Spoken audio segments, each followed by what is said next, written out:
Bom, gente, hoje nós vamos estudar um assunto que eu considero um dos assuntos mais importantes para se estudar hoje, que diz respeito ao livro de Apocalipse. Eu não sei se vocês sabem, mas um dos motivos mais frequentes que fazem as pessoas nos Estados Unidos deixarem de ser adventistas, vocês imaginam qual que sejam esses motivos? Eu imaginava que poderia ser o sábado, ou a comida, ou alguma outra coisa, mas um dos problemas mais frequentes que fazem as pessoas não entrarem na igreja é a ideia que nós temos do remanescente. Tem um professor, hoje ele é professor de Loma Linda, chamado John Paulin, e que ele conta uma história que ele estava numa cidade lá nos Estados Unidos, na casa dele, cuidando do jardim, e o vizinho dele chegou e disse assim: olha, você é adventista, não é? Ele disse: sim, sou adventista. Ele: olha, eu vou contar um pouquinho da história para você, porque eu fiquei muito próximo de me batizar. Ele: pô, que bacana, mas... E aí eles começaram a conversar, continuaram conversando. Ele disse: mas eu tive um grande problema. Eu não consegui entender a ideia que vocês têm do remanescente. Isso soa tão arrogante, isso soa tão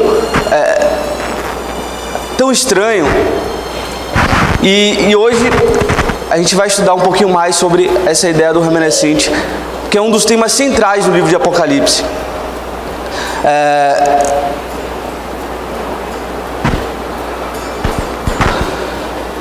Eu botei as passagens aqui porque a gente vai ganhar tempo, porque a gente vai ler muitos textos. Mas a passagem central e uma das mais conhecidas, nossa, está em Apocalipse 12, versículo 7, que diz o seguinte, está aí no texto: e o dragão irou-se contra a mulher e saiu para guerrear contra o restante da sua descendência, os que obedecem os mandamentos de Deus e se mantêm fiéis ao testemunho de Jesus. O capítulo 12 de Apocalipse, ele traça uma história de toda a batalha, todo o conflito que existe desde o céu até a volta de Jesus. E ele vai passando ao longo da história por vários momentos. E chega no final, já no final do capítulo, um pouco antes da volta de Jesus, aparece esse versículo. E é interessante que o capítulo 12, a gente estudou isso aqui da última vez, mas o capítulo 12 aparece Satanás sempre perseguindo Jesus, perseguindo a mulher, perseguindo, e sempre perdia, sempre Deus vencia. E aí chega no ápice do capítulo, diz que o dragão irou-se contra a mulher e foi guerrear contra o restante, contra o que sobrou da sua descendência. Antes da gente focar na questão do remanescente, essa é uma passagem muito conhecida nossa, e essas características, os que obedecem o mandamento de Deus e se mantêm fiéis ao testemunho de Jesus, geralmente a gente interpreta essa passagem já a parte que diz se mantém fiéis ao testemunho de Jesus, a gente interpreta levando lá para o capítulo 19, em que diz que o testemunho de Jesus é o quê? O espírito da profecia. E aí, automaticamente, a gente já linka o espírito da profecia a Ellen White e segue. Só que, o que de fato o texto quer dizer? Quando a gente abre o primeiro capítulo do livro de Apocalipse, vamos abrir lá, que eu não botei essa passagem aí, versículo de 1 a 3. A revelação de Jesus Cristo, a qual Deus lhe deu para mostrar aos seus servos as coisas que brevemente devem acontecer. E pelo seu anjo as que enviou e as notificou a João, o seu servo, a qual testificou da palavra de Deus e do quê? E do testemunho de Jesus Cristo, de tudo que tens visto. E aí ele diz: bem-aventurado o quê? Aquele que lê, aquele que ouve, e as palavras de onde? Da profecia. Quando no capítulo 12, versículo 17, diz que são aqueles que guardam os mandamentos de Deus e têm o testemunho de Jesus Cristo, o texto não está falando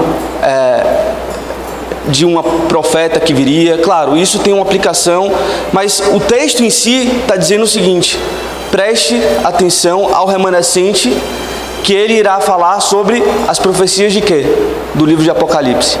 Então, esse texto ele se torna muito relevante porque ele mostra a importância que o livro de Apocalipse tem para o remanescente final, para o remanescente antes da volta de Jesus. Vamos voltar lá ao texto, porque no livro de Apocalipse a gente tem algumas... E aí a pergunta é, quem que é o remanescente? Quem é o remanescente que antes da volta de Jesus? Se a gente for perguntar para a maioria das denominações cristãs, eles vão perguntar, mas o que é o remanescente? A ideia de remanescente, na maioria das outras denominações, e assim, eu converso bastante, eu consigo, a gente estuda com várias outras pessoas que não são adventistas, e eles não têm, eles não dão importância ao que o remanescente, de como o remanescente é tratado durante toda a Bíblia. Se a gente for perguntar ao adventista, ele vai dizer, o remanescente é o adventista do sétimo dia. Mas será que isso é bíblico? Será que isso é algum dos assuntos que a gente vai ver hoje? Quando a gente olha o remanescente em Apocalipse, a gente tem várias características. A gente não vai dar para ler todos os textos, mas eu coloquei o texto referência ao lado. Mas existem cerca de 14 características do remanescente no livro de Apocalipse. A primeira, ele é muito próximo das profecias de Daniel, e no capítulo 10, a gente estudou isso há alguns meses atrás, isso aqui, mas o remanescente que estaria no mundo antes da volta de Jesus, ele daria uma importância muito grande às profecias de Daniel. Ele sabe a importância do dom da profecia. O objeto de atenção mundial, ou seja, a mensagem que deveria ser pregada ao mundo, ela é uma mensagem com âmbito mundial. É algo que o mundo inteiro tem interesse em saber o que é. É a mensagem com significado mundial. É uma mensagem em que tem como foco principal o Evangelho e o relacionamento com Jesus. Na verdade, o início do livro de Apocalipse é a revelação de quem? De Jesus Cristo. Tem a ver com o santuário, a guarda dos mandamentos, atento à decepção do final dos dias. Eu não sei quantos de vocês estavam aqui da última vez que a gente estudou o Apocalipse capítulo 13. E a gente viu de que forma o cristianismo está sendo, ou iria ser no futuro, uma falsificação, de como Satanás iria fazer uma falsificação do cristianismo. E as pessoas iriam ficar decepcionadas em algum momento. E a preocupação em relação ao julgamento. E a importância do sábado. Então, quando a gente estuda os capítulos de Apocalipse, e quando a gente estuda mais a fundo, a gente vai ver que um dos temas centrais a partir do capítulo 10 é a questão do remanescente. A questão central passa pela ideia do remanescente. E a gente vê todas essas características. E vocês, acho que... Deixa eu fazer uma pergunta. Quantos aqui não são adventistas? Uma só. Então aqui a maioria é adventista, então tá familiarizado com isso aqui. Dizer a você, se você não entender alguma coisa... Como é seu nome?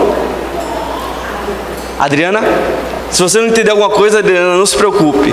Aqui tem muitas pessoas que depois podem explicar isso aqui com muito mais profundidade. Mas o livro de Apocalipse, a partir do capítulo 10 principalmente, ele permeia pela ideia do remanescente. E todas essas aqui são características que o remanescente deveria ter. E todos nós que somos adventistas devemos olhar para isso aqui e dizer assim, pô, muita coisa aqui diz respeito ao que eu acredito. E a pergunta que vem é a seguinte: mas qual a importância de ter aqui essas mensagens no final dos tempos? Por que o mundo precisaria ouvir esse tipo de mensagem? Infelizmente não vai dar tempo de a gente ver essa pergunta hoje, porque a gente vai focar na ideia do remanescente ao longo do tempo, mas quem sabe no outro momento a gente pode ver exatamente isso. O que tem acontecido no mundo, e muita coisa interessante tem acontecido em relação a esse tipo de mensagem, e assim, o mundo está sendo preparado para ouvir esse tipo de mensagem, essa mensagem aqui do remanescente. Mas vamos ver então o que a Bíblia diz a respeito do remanescente ao longo de todo o texto bíblico. Vamos começar com o remanescente no Antigo Testamento. A gente tem vários exemplos do remanescente, do resto, daquele que sobrou no Antigo Testamento. Um exemplo mais bonito que eu acho é a história de Abraão.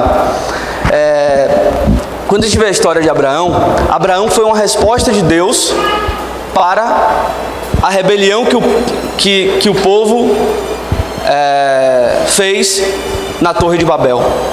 No momento em que todos ali abandonaram Deus, todos ali afrontaram a Deus, a resposta de Deus para o mundo foi Abraão.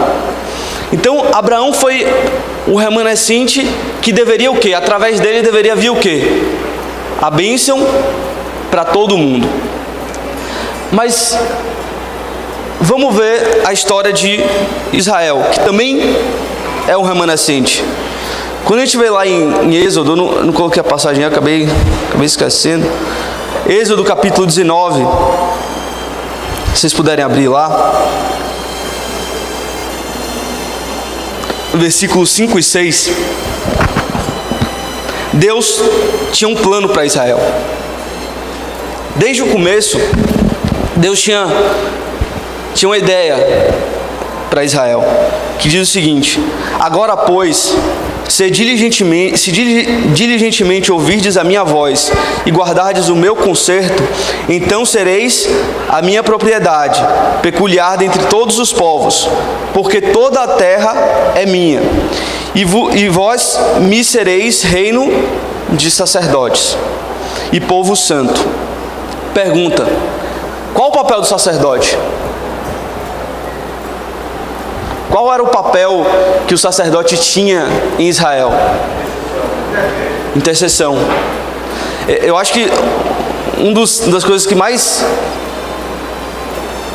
me impressionaram quando eu comecei a estudar a questão do santuário no Antigo Testamento a respeito quando os príncipes das tribos iam lá fazer a oferta deles, e em determinado momento o sacerdote tinha que comer um pedaço da carne, somente um pedaço da carne daquele sacrifício que era feito pelos príncipes das tribos. Eu não entendia aquilo, era um texto que é um pouco difícil. E no dia do Yom Kippur, o sacerdote também passa, ou seja, no dia da expiação, o sacerdote também passa pela purificação. E aí, depois de muito tempo, eu estava lendo sobre a questão do santuário, e aí eu vi a explicação, que no momento em que o sacerdote comia a carne do sacrifício oferecido pelos príncipes das tribos, ele estava se contaminando com todos os pecados de todo o povo de Israel. Então o sacerdote era muito mais do que um processo de intermediação, ele vivia, ele sofria com o povo. E a ideia de Deus para Israel era que Israel fosse o reino de sacerdotes. E quando a gente estuda o Antigo Testamento, o que acontece com a história de Israel?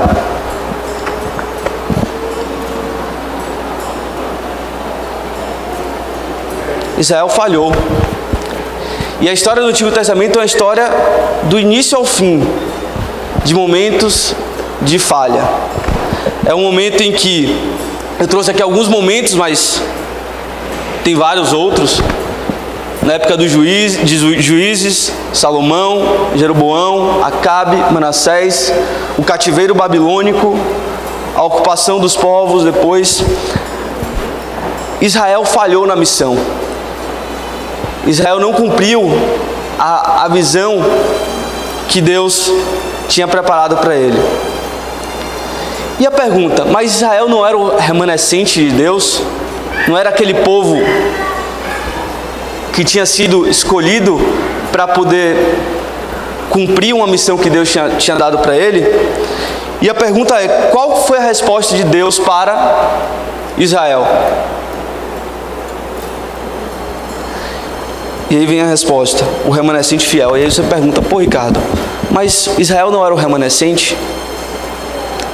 E aqui vem um detalhe muito interessante, porque esse tema aqui, a igreja desenvolveu tem mais ou menos 4 anos. Essa ideia do remanescente, de fato, era muito mal entendida e difícil de explicar para a maioria das pessoas.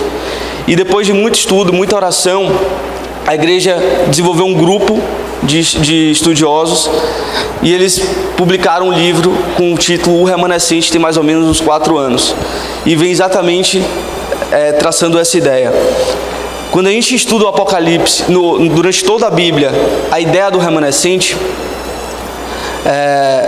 não é uma ideia única. Você tem um remanescente histórico e o remanescente histórico, você pode identificar ele em qualquer momento da história. Então, qual o remanescente na época de Noé? O próprio Noé. Qual o remanescente na época de Abraão? O próprio Abraão. Na época de Israel? O povo de Israel. Então, o remanescente histórico, ele pode ser identificado em qualquer momento da história. Qual o remanescente na época da Reforma? Os luteranos, os calvinistas. Então, o remanescente histórico, ele pode ser identificado em qualquer momento da história. E ele pode ser contado, ele pode ser visto, mas aqui está uma passagem que eu peguei, tem várias outras, mas essa aqui é uma passagem só para exemplificar o que eu estou falando aqui. No livro de Crônicas diz o seguinte: filhos de Israel, convertei-vos ao Senhor, Deus de Abraão, de Isaque e de Israel. O que o texto está dizendo aqui? Israel, se converta. Ué, mas Israel não é o povo remanescente? E aí a gente entende que o remanescente histórico não é uma garantia de fidelidade e fé. Muito pelo contrário. Quando a gente olha durante toda a história, o remanescente histórico acaba falhando, acaba cometendo erros e acaba não cumprindo o que Deus designou para ele. No remanescente histórico a gente vê a atuação de Deus. Quando a gente vê a vida de Noé, a gente vê que Deus atuou na vida de Noé, Deus salvou Noé, mas depois do dilúvio o que é que Noé faz? Deus atua na vida de Israel, Deus salva Israel, Deus opera muitos milagres durante a estadia de Israel no deserto. E quando Israel entra na terra prometida, o que é que Israel faz? E aí, isso, quando a gente olha a história do cristianismo, é a mesma coisa. E a gente vai ver isso mais para frente. Mas quando a gente olha ao longo da história, o remanescente histórico, apesar da gente ver a atuação de Deus e no propósito de Deus para eles acabam falhando. Eles acabam não cumprindo o que Deus pede. Ser remanescente histórico não é garantia de fé e fidelidade a Deus. Mas, e essa passagem é uma das passagens belíssimas da Bíblia, Deus tem uma resposta para isso. No livro de 1 Reis, capítulo 19, versículo 14 e 18, a gente tem a história de Elias. O texto diz o seguinte: e ele, Elias, disse: eu tenho sido um extremo zeloso pelo Senhor, Deus dos exércitos, porque os filhos de Israel deixaram a tua aliança, derrubaram os teus altares, mataram os teus profetas à espada, e só eu fiquei, e buscam a minha vida para tirarem. O que Elias está dizendo aqui? Olha, o povo escolhido falhou. Eles fizeram o quê? Eles derrubaram os altares, mataram os profetas e agora querem me matar. E quem ficou? Somente eu.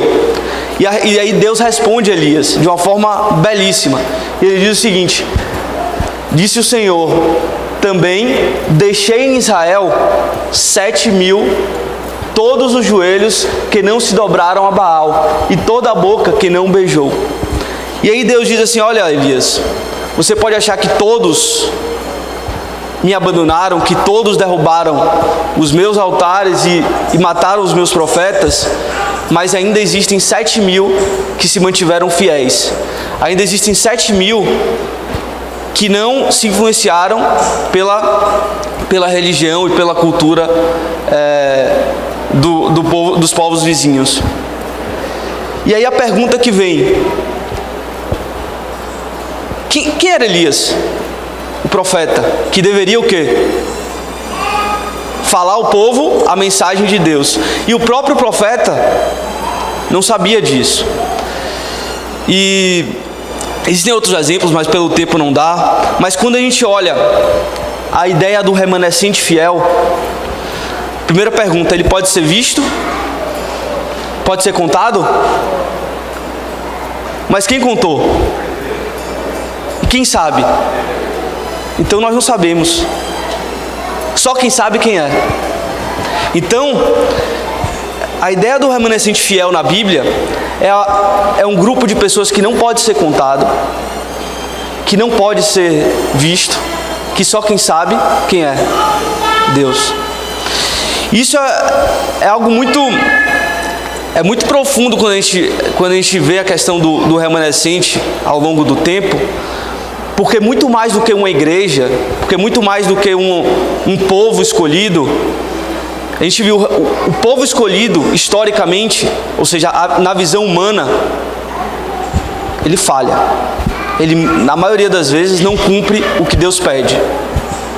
Mas Deus mantém pessoas fiéis, mantém pessoas que só Ele sabe. Mas vamos continuar. Mas também na Bíblia a gente vê a questão do remanescente escatológico, ou seja, aquele remanescente que viria no futuro. A palavra escatologia é exatamente o estudo do que viria no futuro. E quando a gente e a gente vai ler algumas passagens aqui belíssimas, quando eu comecei a estudar sobre isso aqui, eu falei: não é possível que isso existe no Antigo Testamento. Para mim isso só existia no Novo. A primeira passagem está no livro de Isaías, que diz o seguinte: naquele dia, o remanescente de Israel, os sobreviventes da descendência de Jacó, já não confiarão naquele que os feriu. Antes confiarão no Senhor, no Santo de Israel, com toda a fidelidade. Um remanescente voltará, sim, o remanescente de Jacó voltará para o Deus Todo-Poderoso.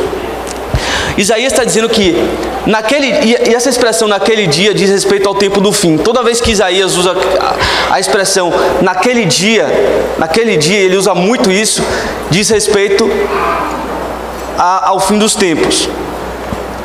E ele diz: naquele dia, o remanescente de Israel, ou seja, ele está dizendo que iria ter no futuro o remanescente. Outra passagem: estabelecerei um sinal entre elas e enviarei alguns sobreviventes às nações. Essa palavra sobrevivente é a mesma expressão, a mesma palavra para remanescente. Estabelecerei um sinal entre elas e enviarei alguns dos sobreviventes às nações. Olha que interessante, isso aqui eu nunca tinha parado para ver que isso tinha no livro de Isaías. As ilhas distantes que não ouviram falar de mim e não viram a minha glória, eles proclamarão a minha glória entre as nações. Existe outra tradução que diz o seguinte: eles proclamarão a minha glória entre os gentios. Também dentre todas as nações trarão os irmãos de vocês. Quem deveria ouvir? O remanescente deveria ir e deveria falar a quem? A todos. Todos quem? Quem nunca tinha ouvido falar do Deus de Israel. Quem nunca tinha ouvido falar, que nunca tinha visto a glória de Deus. Então, Isaías, ele está tendo uma visão do futuro em que o remanescente deveria ir aonde? A todos os lugares, a todos os povos, a todas as nações, e deveriam trazer o quê? Os irmãos. A linguagem aqui é de família, é de algo muito, muito próximo. Então, quando a gente, não só em Isaías, mas nos profetas do Antigo Testamento, a gente vê que eles projetam um remanescente para o futuro, um remanescente que viria no futuro. Outra passagem: naquele dia haverá uma estrada do Egito para a Síria. Os assírios irão para o Egito e os egípcios para a Síria. E os egípcios e os assírios cultuarão juntos. Naquele dia, Israel será um mediador entre o Egito e a Síria, uma bênção na terra. O Senhor dos Exércitos os abençoará, dizendo: bendito seja o Egito, meu povo, a Síria, obra das minhas mãos, e Israel, a minha herança. Esse texto aqui, até hoje para um judeu, ele não entende muito bem esse texto. Porque quem era o Egito? E quem era a Síria? E quem era Israel? Então você tinha o Egito, você tinha a Síria, que hoje é o Iraque, e você tinha Israel no meio. Israel foi oprimido pelo Egito e pela Síria durante muitas épocas ao longo da história. E o texto diz, Isaías prevê que no futuro haveria uma estrada que ligaria o Egito à Síria. E o Senhor dos Exércitos diria: bendito seja quem? O Egito, meu povo, a Síria, obra de minhas mãos, e Israel, minha herança. Os assírios e os egípcios cultuariam juntos. Ou seja, Isaías projeta um plano para o remanescente futuro em que é algo global, é algo que envolve muitos países, muito mais do que a ideia que até hoje muitos de nós que estamos de fora do contexto judaico acreditamos que é um povo muito fechado, que é um povo que não tem um senso de missão.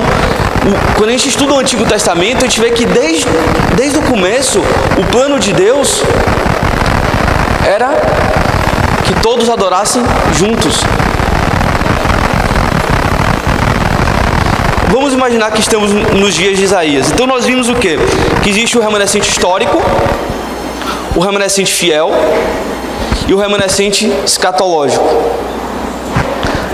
Vamos imaginar que estamos nos dias de Isaías. Na época de Isaías, mais ou menos ali 7º século antes de Cristo, quem era o remanescente histórico para Isaías? O Israel do Êxodo. Aquele que ele podia ver, ele podia contar, ele podia dizer assim: olha, aquele ali era o povo escolhido de Deus, mas que falhou. O remanescente fiel, na época de Isaías, o que é que ele diria? Os fiéis na Babilônia, e em várias passagens ele de fato diz isso. E ele diz assim: olha, vocês fiéis, quando voltarem do cativeiro. E o remanescente escatológico? Isaías não diz quem seria o remanescente escatológico, mas sabe o que eu imaginaria? Que ele diria: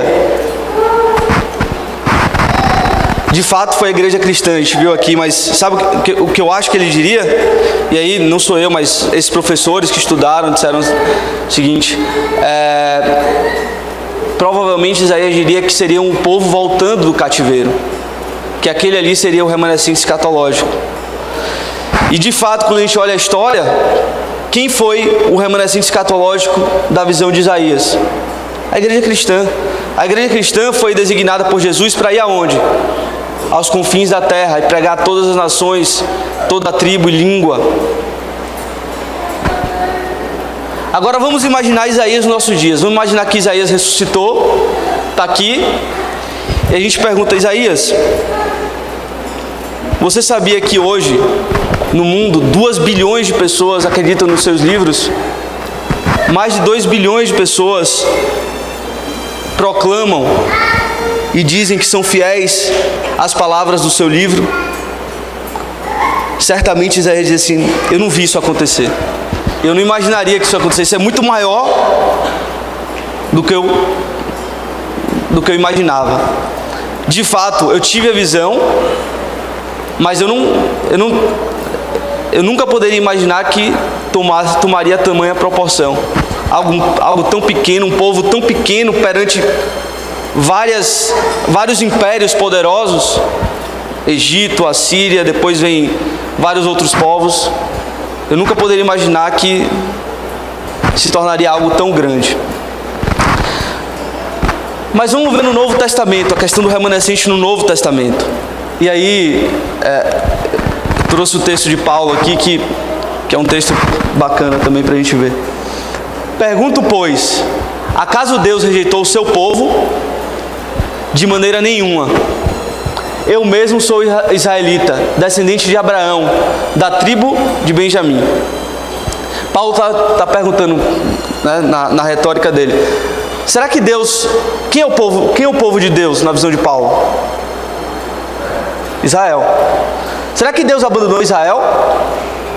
De modo nenhum. Eu mesmo sou israelita. A garantia que Paulo tinha de que Deus não abandonou seu povo, qual era? Ele próprio. Deus não rejeitou o seu povo, o qual de antemão conheceu. Ou antes não sabem como Elias clamou contra Israel, conforme diz as Escrituras: Senhor, mataram os teus profetas e derrubaram os teus altares. Sou o único que sobrou e agora estão procurando para matar-me. Exatamente a passagem que a gente leu. E qual foi a resposta divina? Reservei para mim 7.000 homens que não dobraram os joelhos diante de Baal.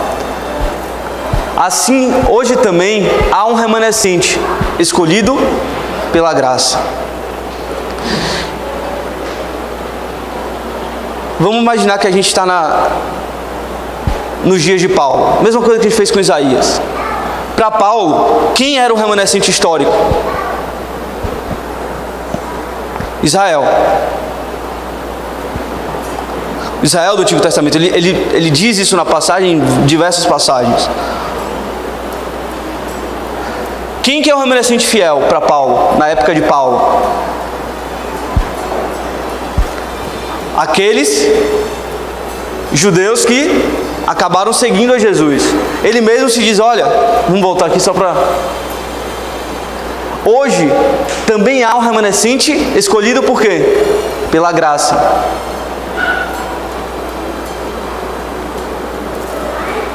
E o escatológico para Paulo?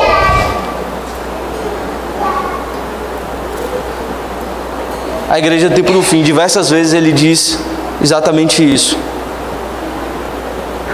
Agora vamos imaginar que Paulo estivesse hoje aqui, nos nossos dias. A gente chegasse para Paulo e dissesse: Paulo, você sabia que 2 bilhões de pessoas ao longo de toda a terra acreditam nas suas cartas e dizem ser seguidores de Jesus Cristo? O que vocês imaginam que Paulo diria? Eu não vi isso acontecer também. A ideia que eu tinha, e ele deixa isso muito claro no livro de Tessalonicenses, era que Jesus voltasse logo. Era que a geração depois da minha já visse o próprio Jesus voltando. Eu não vi isso acontecer. Para mim isso é muito maior do que eu imaginava. Em que, de fato, os seguidores de Jesus, imagina, Paulo naquela época vivia numa época em que era oprimido pelo Império Romano. Imaginar que o cristianismo pudesse superar toda aquela perseguição, tudo aquilo, é algo que para Paulo era inimaginável. Mas aconteceu. Vamos voltar para Apocalipse. E aí a gente viu que a ideia do remanescente, ele tem o histórico, o fiel e o escatológico, o do futuro. E isso vai percorrer toda a Bíblia, do começo ao fim. Isso fica muito claro. O histórico a gente identificando, o fiel só Deus sabe, e o futuro, os profetas tendo visões e prevendo o que iria acontecer, só que na verdade o que acontece ao longo da história é algo que supera qualquer expectativa deles. E a gente vai para Apocalipse capítulo 11, versículo 13, que diz o seguinte: naquela mesma hora houve um forte terremoto e 1/10 da cidade caiu. 7.000 homens foram mortos no terremoto. Você acha que esses 7.000 homens aqui é aleatório? Não, está fazendo referência a 1 Reis. Os sobreviventes ficaram aterrorizados e deram glória ao Deus dos céus. Essa passagem aqui, ela está entre a 6ª e a 7ª trombeta no livro de Apocalipse. A 7ª trombeta é a volta de Jesus. Ou seja, isso aqui acontece antes da volta de Jesus. E aí diz o seguinte, que naquela mesma hora houve forte terremoto em Babilônia e 1/10 da cidade caiu. E 7.000 pessoas foram mortas no terremoto. Mas os sobreviventes, e aí, de novo, a palavra sobreviventes aqui é a mesma palavra de remanescente, igualzinha. A palavra loipos. Os sobreviventes ficaram aterrorizados e deram glórias ao Deus dos céus. Pergunta: quantos por cento da cidade ficaram em pé? Está no texto aí. 90. 1/10 da cidade caiu, 10%, e 90 ficaram.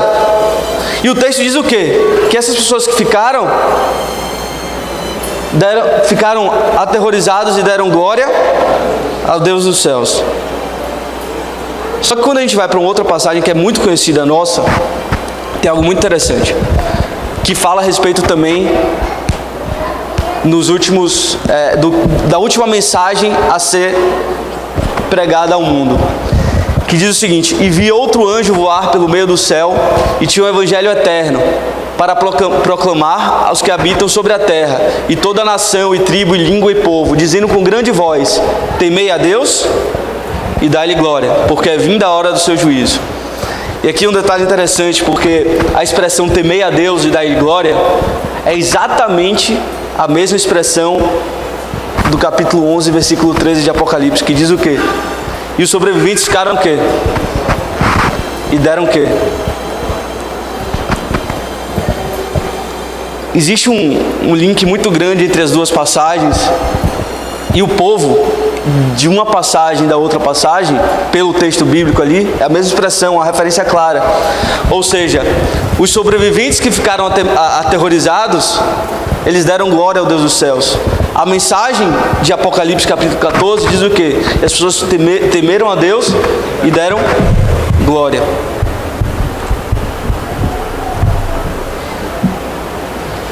E a pergunta que a gente fica: e o remanescente hoje no contexto de Apocalipse?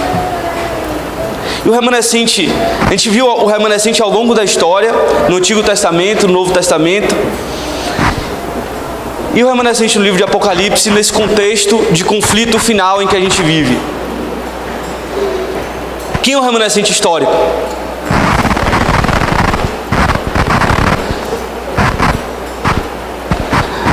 E aqui muitas pessoas podem ficar com dúvida, mas por que o adventismo histórico é o remanescente histórico?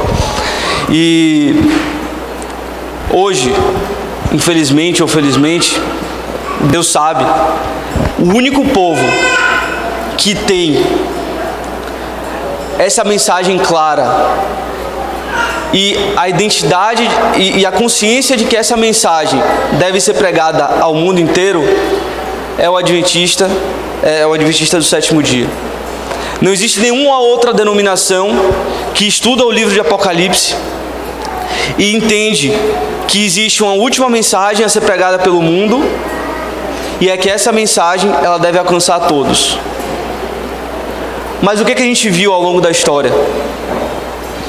Que o remanescente histórico não é garantia nenhuma de fé e fidelidade. Que de fato Deus atuou. E quando a gente olha para o início da nossa história, a gente vê Deus atuando. A gente vê pessoas em diferentes lugares dos Estados Unidos se juntando, de diferentes denominações, para poder estudar assuntos que até então estavam esquecidos na Bíblia. E a gente vê Deus atuando de forma muito poderosa ao longo do século XIX. Mas em momento nenhum o remanescente histórico é garantia de fé e fidelidade. E em muitos casos, e a gente viu, eu não vou dizer com certeza porque eu não estou certo disso, mas em 99% dos casos o remanescente histórico falhou. O remanescente fiel,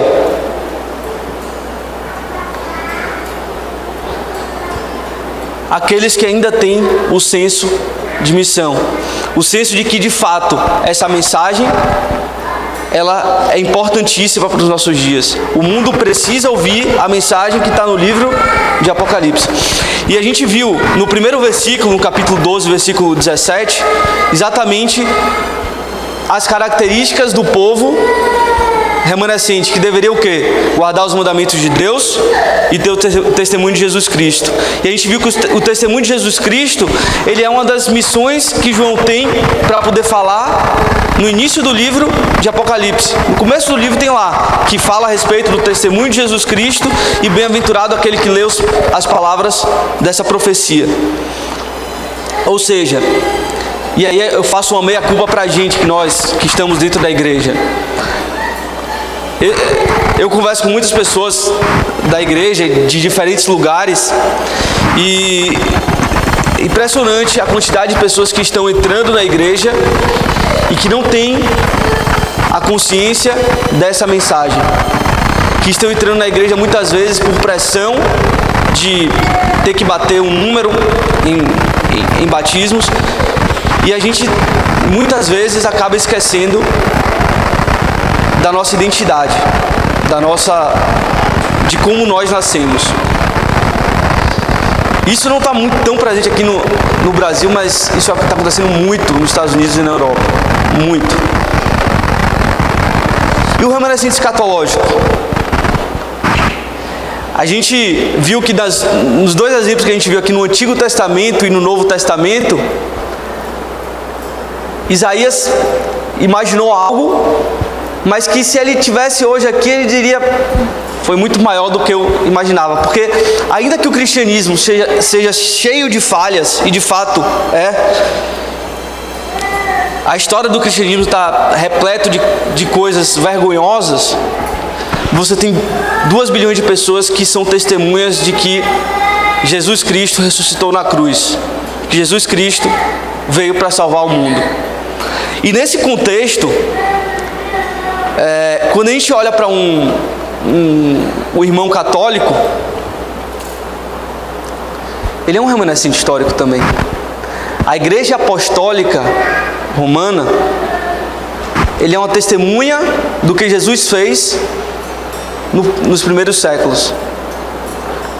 Quando a gente olha os irmãos luteranos e o que deu origem depois à metodista, que foi o calvinismo, eles também são remanescentes históricos. Eles são testemunhas até hoje do que Deus fez na época da Reforma.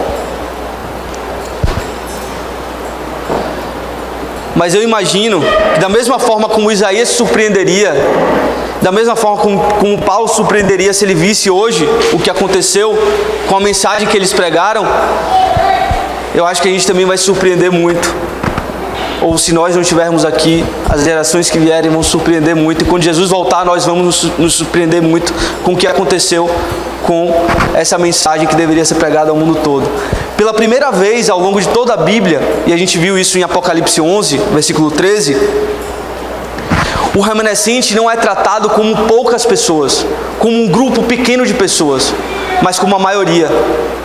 A gente viu lá que a décima parte da cidade caiu, mas que os que ficaram, os sobreviventes, ficaram com medo e deram glória a Deus. A palavra medo é porque em hebraico a palavra é a mesma palavra de respeito, é a mesma palavra usada para medo. Então, a interpretação poderia ser respeito, medo, a mesma palavra. Mas de fato, durante toda a história a gente vê as pessoas, ao se aproximar de Deus, terem medo, porque é algo muito grandioso. E eu acho que a gente vai se surpreender muito quando Jesus voltar e a gente vê o que Ele preparou. E infelizmente a gente não tem tempo para ver, mas tem algumas coisas. O cenário do mundo está sendo preparado para essa mensagem ser pregada.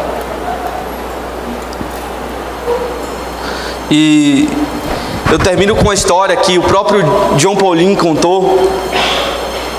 Ele foi um seminário seminários anuais de teologia, e assim, eu já tive o prazer de participar de um, e assim, tem várias coisas positivas, mas é impressionante como existe briga acadêmica, principalmente entre as denominações.